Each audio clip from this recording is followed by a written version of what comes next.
যে দল জনগণের আকাঙ্ক্ষা বুঝবে না তাদের কোনো ভবিষ্যৎ নেই, মন্তব্য আমির খুসরুর। পরিবর্তন টেকসই করতে হলে নতুন সংবিধান লিখতে হবে, বললেন আখতার হোসেন।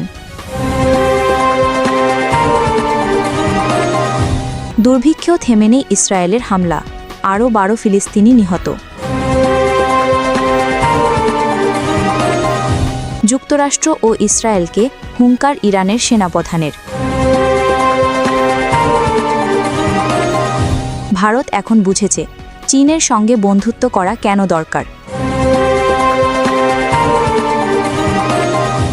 এতক্ষণ শুনছিলেন সংবাদ শিরোনাম, এবার বিস্তারিত।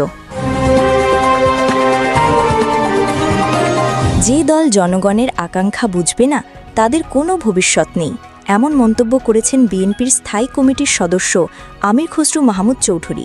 তিনি বলেন, শেখ হাসিনা পালিয়ে যাওয়ার পর বাংলাদেশের মানুষের মনে নতুন প্রত্যাশা ও আকাঙ্ক্ষা জন্ম নিয়েছে।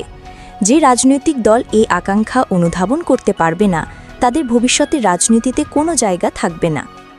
শনিবার ঢাকা রিপোর্টার্স ইউনিটিতে এক সেমিনারে তিনি বলেন, শেখ হাসিনা সরকারের সময়ে গণমাধ্যমের স্বাধীনতা হরণ, সাংবাদিক দমন এবং ব্যবসার নামে লুটপাট এগুলো স্বৈরাচার টেকে থাকার স্বাভাবিক প্রক্রিয়া ছিল।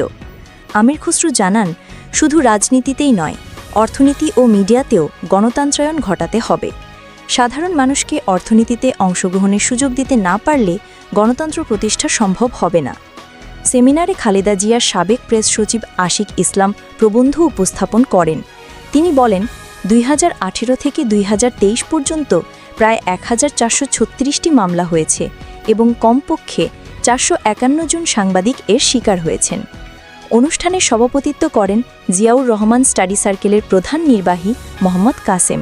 বিশেষ অতিথি হিসেবে বক্তব্য দেন ড জিয়াউদ্দিন হায়দার। আরও বক্তব্য দেন সাংবাদিক মুরসালিন নোমানি, মঞ্জুরুল ইসলাম, দিদারুল আলম ও জিএম রাজীব হোসেন। পরিবর্তন টেকসই করতে হলে নতুন সংবিধান লিখতে হবে, এমন মন্তব্য করেছেন জাতীয় নাগরিক পার্টির সদস্য সচিব আখতার হোসেন। শনিবার দুপুরে রাজধানীতে এক সংবাদ সম্মেলনে তিনি বলেন, মৌলিক সংস্কারের রূপরেখায় গণপরিষদ নির্বাচনের কথা বারবার বলা হয়েছে, তবে নির্বাচন যে কোনো সময় অনুষ্ঠিত হতে পারে, এর ধরন আগে নির্দিষ্ট করতে হবে। তার আশঙ্কা, ফ্যাসিবাদী সংবিধান দিয়ে নির্বাচন হলে আবারও স্বৈরাচার মাথাচাড়া দিয়ে উঠবে। আখতার হোসেন বলেন, টেকসই পরিবর্তনের জন্য নতুন সংবিধান বাস্তবায়ন জরুরি, আর সেই সংবিধান অনুযায়ী নির্বাচন করতে হবে, অন্যথায় প্রকৃত গণতন্ত্র প্রতিষ্ঠা সম্ভব হবে না। এ সময় তিনি বিএনপির অবস্থান নিয়ে প্রশ্ন তোলেন। তিনি বলেন, জুলাই সনদ বাস্তবায়ন ও নতুন সংবিধান নিয়ে বিএনপির আপত্তি রয়েছে। তারা আসলেই সংস্কারে আগ্রহী নাকি প্রতারণার পথে হাঁটছে তা নিয়ে সংশয় তৈরি হয়েছে। নতুন সংবিধানে সংস্কার প্রস্তাব অন্তর্ভুক্ত হলে সেটি আদালতে চ্যালেঞ্জ করা যাবে না বলেও মন্তব্য করেন তিনি। জুলাই সনদ প্রসঙ্গে তিনি আরও বলেন, এই সনদে ক্ষমতার ভারসাম্য আনার কথা বলা হলেও বাস্তবায়ন প্রক্রিয়া এখনও অস্পষ্ট। সংসদ কাঠামো, উচ্চকক্ষ, রাষ্ট্রপতির ক্ষমতা, নারী নেতৃত্ব সহ নানা বিষয়ে পরবর্তী সরকারের হাতে ছেড়ে দিলে টেকসই সংস্কার সম্ভব হবে না। দুর্ভিক্ষেও থেমে নেই ইসরায়েলের হামলা, আরও 12 জন নিহত। গাজায় ইসরায়েলি হামলায় আবারও ডজনখানেক মানুষের মৃত্যু হয়েছে। একই সঙ্গে ভয়াবহ দুর্ভিক্ষে বাড়ছে মৃত্যুর সংখ্যা। খবর শাফাক নিউজের। ফিলিস্তিনি গণমাধ্যম জানায়, শুক্রবার খান ইউনুসে বাস্তুচ্যুতদের তাঁবুতে হামলায় 12 জন নিহত হয়েছেন। এছাড়া উত্তর গাজায় ত্রাণের অপেক্ষায় 6 জন এবং গাজা সিটির উত্তর পশ্চিমে আরও 3 জন প্রাণ হারিয়েছেন। নিহতদের মধ্যে নারী ও শিশু সংখ্যায় বেশি। দুর্ভিক্ষে প্রাণ হারানোদের মধ্যে আছেন মাত্র 2 মাস বয়সী শিশু রাসেল আবু মাসুদ।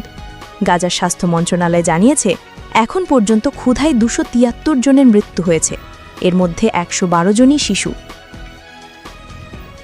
2023 সালের 7 অক্টোবর থেকে এ পর্যন্ত গাজায় মোট নিহতের সংখ্যা দাঁড়িয়েছে 62,000-এর বেশি। এ প্রসঙ্গে জাতিসংঘের সংস্থা ইউএনআরডব্লিউ এর প্রধান ফিলিপ লাজারিনি বলেছেন, গাজার দুর্ভিক্ষ মানব সৃষ্ট এবং এটি ইসরায়েলের নকশা করা। তার দাবি দুর্ভিক্ষ থামানো সম্ভব, প্রয়োজন কেবল রাজনৈতিক সদিচ্ছা। যুক্তরাষ্ট্র ও ইসরায়েলকে ইরানের সেনাপ্রধানের হুঙ্কার। নতুন আগ্রাসনের আরও কঠোর জবাব দেওয়ার হুমকি দিয়েছেন ইরানের সেনাপ্রধান মেজর জেনারেল আমির হাতামি। তিনি স্পষ্ট করে বলেছেন, তেহরানের ওপর যুক্তরাষ্ট্র কিংবা ইসরায়েল আক্রমণ চালালে ভয়াবহ প্রতিশোধ নেওয়া হবে। শুক্রবার জাতীয় প্রতিরক্ষা শিল্প দিবস উপলক্ষে প্রতিরক্ষা মন্ত্রী ব্রিগেডিয়ার জেনারেল আজিজ নাসির জাদেহকে পাঠানো এক বার্তায় তিনি এই হুঁশিয়ারি দেন। জেনারেল হাতামি বলেন, ১৯৮০ থেকে ১৯৮৮ সালের ইরাক আরোপিত যুদ্ধ এবং সাম্প্রতিক মার্কিন ইসরায়েলি আগ্রাসনের সময় প্রতিরক্ষা খাতে ইরানের যে অগ্রগতি হয়েছে তা বিশ্ব দেখেছে। আজও ইরানের সেনাবাহিনী যে কোনো আক্রমণকারীকে শাস্তি দিতে প্রস্তুত এবং আগের চেয়ে আরও চূর্ণবিচূর্ণ জবাব দিতে সক্ষম।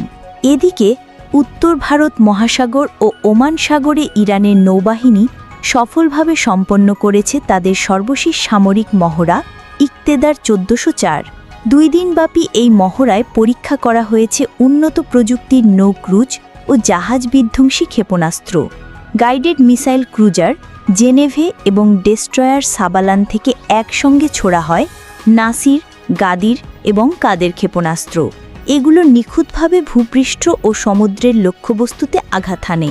মহড়ায় ব্যবহার করা হয় ভূপৃষ্ঠের জাহাজ, বিমান ইউনিট, সমুদ্রভিত্তিক মিসাইল সিস্টেম ও ইলেকট্রনিক যুদ্ধ ইউনিট। ও বিশ্লেষকরা বলছেন, এই মহড়া ইরানের প্রতিরক্ষা সক্ষমতা ও নৌবাহিনীর আধুনিক প্রযুক্তিগত অগ্রগতির একটি গুরুত্বপূর্ণ ইঙ্গিত। Breaking news. চীনের সরকারি গণমাধ্যম জানিয়েছে, ভারত এখন স্পষ্ট বুঝতে পারছে কেন চীনের সঙ্গে বন্ধুত্ব করা জরুরি হয়ে পড়েছে। ওয়াং ইয়ের সাম্প্রতিক ভারত সফরকে ঘিরে চীনের সংবাদ মাধ্যমগুলো একে একে খবর প্রকাশ করেছে। বিশেষ গুরুত্ব দেওয়া হয়েছে ভারতের নিরাপত্তা উপদেষ্টা অজিত ডোভালের সঙ্গে সীমান্ত বিবাদ নিয়ে হওয়া বৈঠকে। চীনা বিশ্লেষকরা বলছেন, আমেরিকার বাড়তি শুল্ক এবং একতরফা চাপের মুখে ভারত তার কৌশল পরিবর্তনে বাধ্য হচ্ছে। ওয়াং ইয়ের সফর সেই পরিবর্তনেরই প্রতিফলন। তাদের মতে, ভারতের সঙ্গে শক্তিশালী সম্পর্ক গড়ে উঠলে শুধু দিল্লি আর বেইজিং নয়, পুরো গ্লোবাল সাউথ লাভবান হবে। সরকারি সংবাদপত্র চায়না ডেইলি লিখেছে, মার্কিন প্রশাসন যখন শুল্কযুদ্ধ শুরু করেছে তখন ভারত উপলব্ধি করেছে আমেরিকার সঙ্গে ঘনিষ্ঠতা থাকা সত্ত্বেও শুল্কের বোঝা থেকে তারা রক্ষা পায়নি। বিশ্লেষকরা আরও বলছেন, ভারত রাশিয়া থেকে তেল কেনা বন্ধ করতে অস্বীকৃতি জানিয়ে স্পষ্ট করেছে তারা তাদের কৌশলগত স্বাধীনতা ধরে রাখতে চায়। আর সেই কারণেই চীনের সঙ্গে সম্পর্ক জোরদার করা দিল্লির জন্য লাভজনক হতে পারে। তবে এখানেই শেষ নয়। ভারত ও চীনের বক্তব্যে বেশ কিছু অমিলও চোখে পড়েছে।